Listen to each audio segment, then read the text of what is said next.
Good morning my dear friends. ఒక చిన్న విషయాన్ని ఆలోచించండి. నేను డైరెక్ట్ సెల్లింగ్ లో ఉన్నాను. డైరెక్ట్ సెల్లింగ్ గురించి ఎక్కువ సార్లు మాట్లాడుతుంటా. డైరెక్ట్ సెల్లింగ్ గురించి మీటింగ్స్ అవన్నీ ప్రమోట్ చేస్తూ ఉంటా. అండ్ సోషల్ మీడియాలో రకరకాల కామెంట్లు, రకరకాల ఆర్గ్యుమెంట్లు ఇవన్నీ జరుగుతూ ఉంటాయి. నేను మీకు అందరికి ఏం రిక్వెస్ట్ చేస్తున్నా అంటే, ఒక వైపు నుంచి కాకుండా న్యూట్రల్ ఒక మాట ఆలోచించండి.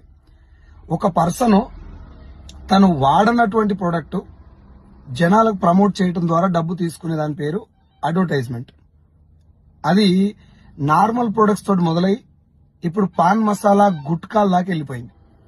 ఒక హీరో గుట్కా ప్రమోట్ చేసి డబ్బు తీసుకోవడం న్యాయం ఏ రకంగా అవుతుంది? డైరెక్ట్ సెల్లింగ్ లో ఒక పర్సన్ తను వాడినటువంటి ప్రొడక్ట్ అది క్వాలిటీ ఉందా లేదా వాడిన తర్వాత తను సాటిస్ఫై అయ్యి ఆ ప్రొడక్ట్ ను ప్రమోట్ చేసి ఆ ప్రమోషన్ ద్వారా డబ్బు తీసుకోవడం అన్యాయం ఎట్లయితుంది?